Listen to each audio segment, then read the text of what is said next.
Welcome to VTV prime. Chandrababu Naidu గారు ఢిల్లీ పర్యటన చాలా బిజీగా ఉండబోతోంది.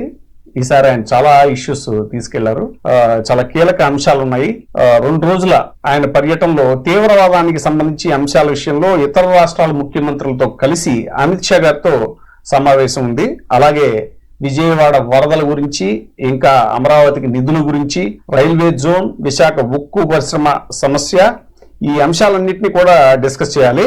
అలాగే శ్రీవారి లడ్డు వివాదం తర్వాత మొదటిసారి ప్రధానమంత్రి గారిని కలవడానికి చంద్రబాబు నాయుడు గారు ఢిల్లీ వెళ్తున్నారు. మరి ఈ సమావేశం ఎలా ఉండబోతోంది, ఆ వివరాలు వివరించడానికి మనతో ఉన్నారు రాజ్యాంగ న్యాయశాస్త్ర పట్టభద్రులు, మాజీ ఆర్టీఐ కమిషనర్, సీనియర్ సంపాదకులు విజయబాబు గారు. సార్, ఈ అంశాలను ఎలా చూడాలి? వాస్తవానికి కూటమి ప్రభుత్వం ఏర్పడిన తర్వాత అటు నితీష్ కుమార్ కి, ఇటు చంద్రబాబు నాయుడు గారికి ఎనలేనటువంటి ప్రాధాన్యం కూటమిలో. వాళ్ళ హవా అలా ఉంది. లాస్ట్ టైం చంద్రబాబు నాయుడు గారి ఢిల్లీ పర్యటన అంటే ఇక ఆయన ఎట్లా వెళ్ళారంటే అంత గ్రాండ్ గా వెళ్ళినటువంటి పరిస్థితి.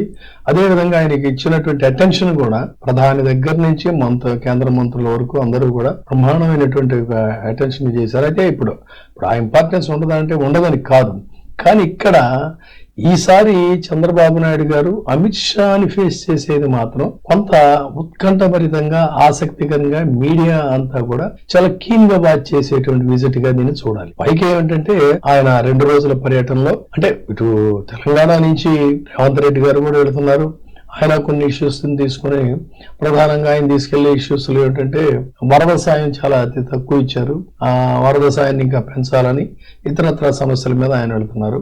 బట్ కూటమిలో భాగస్వామి అయినటువంటి చంద్రబాబు నాయుడు గారు వెళుతున్నటువంటి దీంట్లో ముందు ప్రధానంగా ఏంటంటే అక్కడ కొన్ని రాష్ట్రాలు తీవ్రవాదం ఎక్కువగా ఉన్నటువంటి దీంట్లో అంటే LWE లెఫ్ట్ వైర్ ఎక్స్ట్రీమిజం అనేటువంటి ఆ ఎక్స్ట్రీమిజం ప్రభావిత రాష్ట్రాల ముఖ్యమంత్రులతో కేంద్ర హోంశాఖ మంత్రులు అమిత్ షా గారు సమావేశం అవుతున్నారు. ఆ సమావేశానికి హాజరవుతారు. ఆ తర్వాత ఏంటంటే విజయవాడ వరదలకు సంబంధించి అటు రేవంత్ రెడ్డి గారు వరదల గురించి ఆయన అడిగే సహాయం ఆయన అడుగుతారు. అట్లాగే విజయవాడ వరదలకు సంబంధించి ఈయన అడిగేటువంటిది ఏది కూడా ఉంటుంది. ఆ తర్వాత ఏంటంటే మన ఇంకా అదర్ ఇష్యూస్ ఉన్నాయి. ప్రధానంగా ఏంటంటే ఈ ఎన్డీఏ ప్రభుత్వంలో ఆయన కీలక భాగస్వామిగా ఉన్నారు కాబట్టి మొత్తంగా కొన్ని విషయాలను ఏవైతే మొత్తం ఆయన మాట్లాడుతూ ఉంటారు. అలాంటి పరిస్థితుల్లో ముఖ్యంగా అక్కడ ప్రధానంగా గమనించాల్సింది ఏంటి అన్నట్లయితే ఆయన విశాఖపట్నానికి సంబంధించి ఆయన ఖచ్చితంగా ఈసారి ఒక విస్పష్టమైనటువంటి ప్రకటన ఏదైనా తీసుకొస్తేనే ఆ విశాఖపట్నం ఉద్యోగులు కొంత ఇదవుతారు. అయితే వారి ఆశలోకి ఏమైనా కొంత ఆశావహంగా ఈ చర్చలు ఉంటాయా లేదా అనేటువంటిది చాలా కీలకమైన అంశం. సరే, ఇక ఈ రైల్వే జోను ఇలాంటివన్నీ ఎప్పుడు నడుస్తున్నటువంటి వ్యవహారమే, కానీ కీలకం ఇప్పుడు ప్రధానమైనటువంటి అంశం ఏంటి అంటే విశాఖపట్నానికి సంబంధించింది. అది ఆయన మాట్లాడాలి. దాన్ని ఎన్నికలకు ముందు ఏం చేశారు, ఇప్పుడు అలాంటి పరిస్థితి లేదని అన్నారు. కానీ ఇప్పుడు ఇది అవసరమైంది. సౌత్ కోస్ట్ రైల్వే జోన్ ఏర్పాటుకి సంబంధించి ఆయన అశ్విని వైష్ణవ్ని రైల్వే మంత్రిని కలుస్తారు. కానీ విశాఖ ఉక్కు అంశం మాత్రం సెయిల్ అథారిటీ ఆఫ్ ఇండియాలో విలీనం చేయాలి అనేటువంటి అంశం మీద వాళ్ళు డిమాండ్ చేస్తున్నారు. కాబట్టి ఆ రిప్రజెంటేషన్ మీద ఎలా ఉంటుంది అనేటువంటిదే ఇక్కడ చాలా ప్రధానమైనటువంటి అంశం. దీని మీద ఆయన సక్సెస్ అయితే ఆయన ఇమేజ్ డెఫినెట్ గా డబుల్ అవుతుంది.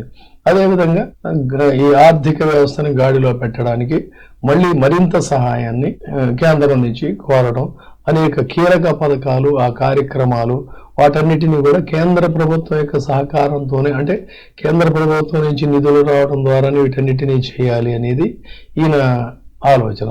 ముఖ్యంగా ఈయన ప్రయారిటీస్ ఏంటి, ఉక్కు కర్మాగారానికి సంబంధించిన ఇది కాదు.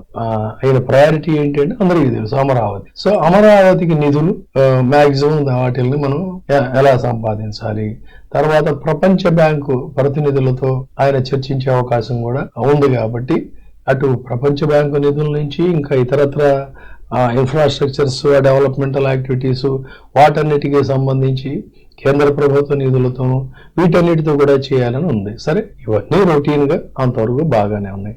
కానీ ఇక్కడ ప్రధానమైన అంశం ఏంటి అంటే, శ్రీవారి లడ్డూకి సంబంధించి సుప్రీంకోర్టు ఇచ్చినటువంటి జడ్జిమెంట్ తర్వాత ఒక సిట్ ని ఏర్పాటు చేస్తున్నారు. ఈ సిట్ ఏర్పాటులో రాష్ట్రం నుంచి 2 పోలీస్ అధికారులు ఉంటారు, సిబిఐ నుంచి 2 ఉంటారు, అదే విధంగా ఫుడ్ సేఫ్టీ ఆఫ్ దీని నుంచి వాళ్ళు ఒకళ్ళు ఉంటారు. ఉన్నప్పుడు అటు సిబిఐ నుంచి ఉండేటువంటి 2 ఎవరు, తర్వాత ఇది సిబిఐ పర్యవేక్షణలో జరుగుతుంది. ఇది ఇప్పటికేదో మామూలుగా కనపడుతున్న విషయం కానీ చంద్రబాబు నాయుడు గారికి పెద్ద తలనొప్పి తెచ్చేటువంటి వ్యవహారంగా దీన్ని చూడాలి. ఆయన ఏదో జగన్మోహన్ రెడ్డి మీద ఒక బాంబు విసురుదాం మొత్తం అనుకుంటే అది బూమరాంగా ఇప్పుడు తనకే చుట్టుకుంది.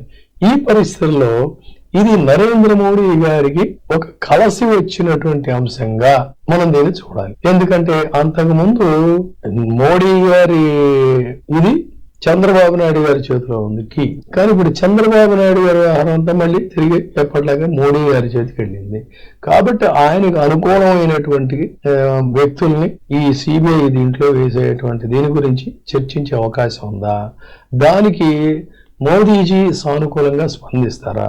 ఎందుకంటే సానుకూలంగా స్పందించడం అనేది ఇక్కడ మోడీ గారు ఎంత రాజకీయాల్లో ఎంత నియంతృత్వ పోకడలు వ్యవహారాలు ఉన్నా కూడా ఆయన కూడా బిలీవరే కదా. సో దేవుడి వ్యవహారంలో అయినా సరే వాళ్ళ రాజకీయాల్లో ఎంత అడ్డగోలుగా కట్టుగా ఎన్ని వెళ్తారనేది అది పక్కన పెడదాం, అందులో ఇక తిరిగేలేదు. కానీ భగవంతుడికి సంబంధించిన దీంట్లో నిష్పాక్షిక దర్యాప్తు జరిపించాల్సిన బాధ్యత ఈ దేశ ప్రధానిగా మోదీజీ మీద ఉంది. మరి ఆ వ్యవహారాల్లో తన ప్రభుత్వం 4 రోజుల పాటు నిలబడాలి అన్నట్లయితే మరి బాబు గారి దయాదాక్షిణాలు చాలా అవసరం ఉంటుంది. అలాంటి పరిస్థితుల్లో ఇది ఇద్దరికి కూడా చాలా ఎంబరాసింగ్ సిచ్యుయేషన్.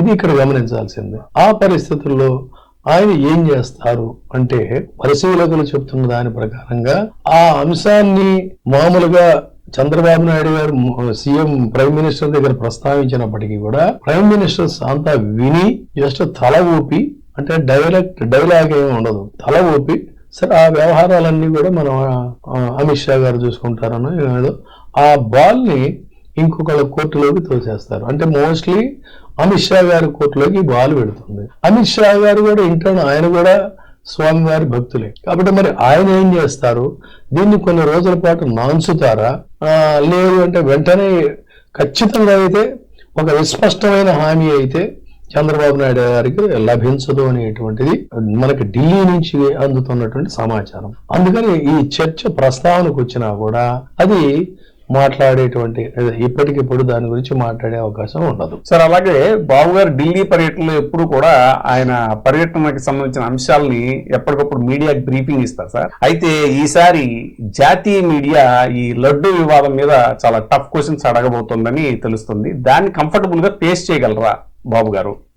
చాలా మంచి వ్యాలిడ్ పాయింట్ ఇది. ఖచ్చితంగా ఏంటంటే చాలా వాళ్ళు ఎంతోజియాజంతో ఉన్నారు. నేషనల్ మీడియా అంతా కూడా చంద్రబాబు నాయుడు గారు ఢిల్లీ వస్తున్నారని కానీ ఎవరికాళ్ళు స్పెషల్ అసైన్మెంట్స్ ప్లాన్ చేసుకుని మరి ఆయన్ని ప్రశ్నల వర్షంతో ఇది చేయాలని రెడీగా వాళ్ళు సిద్ధమై ఉన్నారు. వాళ్ళు స్కెడ్యూల్స్ ప్లాన్ చేసుకుని అసైన్మెంట్స్. సో అలాంటి పరిస్థితుల్లో ఈయన ఈ 2 రోజుల పర్యటన అయిపోయిన తర్వాత ఈ విషయాలన్నిటి మీద అమరావతి గురించి, రైల్వే జోన్ గురించి, ఈ నిధుల గురించి, తర్వాత ఈ లెఫ్ట్ ఇష్యూస్ గురించి, వాటన్నిటి గురించి మాట్లాడి ఇదే అంత పెద్ద ఇంపార్టెంట్ ఇది కాదన్నట్టుగా దీన్ని అసలు చర్చించలేదని చెప్తారా? లేదు, ఆ ప్రశ్న దాటవేసే అవకాశం అయితే లేదు. అక్కడ చర్చించకపోయినా కూడా మీరు ఖచ్చితంగా ఇందులో కలిసిందని నమ్ముతున్నారా అన్నప్పుడు బహుశా ఆయన ఏం చేస్తారంటే ఈ వ్యవహారం అంతా కూడా కోర్టు పరిధిలోకి వెళ్ళింది కాబట్టి సిబిఐ తను తెలుస్తుంది. ఇప్పుడు దాన్ని మాట్లాడడం ఈ రకంగా చాలా జాగ్రత్తగా దాన్ని తప్పించేటువంటి దీంట్లో ఉంటారు తప్ప స్పష్టంగా దాని మీద ఇక్కడ మాట్లాడినట్టుగా మాట్లాడరు అనేటువంటిది మనకున్నటువంటి ఒక అంచనా. ఎక్కడా కూడా కమిట్ అయ్యేటువంటి పరిస్థితి ఉండదు. అదేవిధంగా ఈయనకి కూడా మనం ముందు చర్చించినట్టు ప్రధానమంత్రి గారు కూడా కమిట్ అయ్యే ఒక స్పష్టమైన ప్రామిస్ చేసే అవకాశం ఉండదు. అది ఆయన స్టైల్ ఆఫ్ ఫంక్షన్. చూద్దాం ముందు పరిణామాలు ఎలా ఉంటాయి. Thank you very much. ఇప్పుడే సబ్స్క్రైబ్ చేయండి, లైక్ చేయండి, షేర్ చేయండి. వే టీవీ ప్రైమ్, మీ ఉత్తమాభిరుచుల సమ్మేళనం.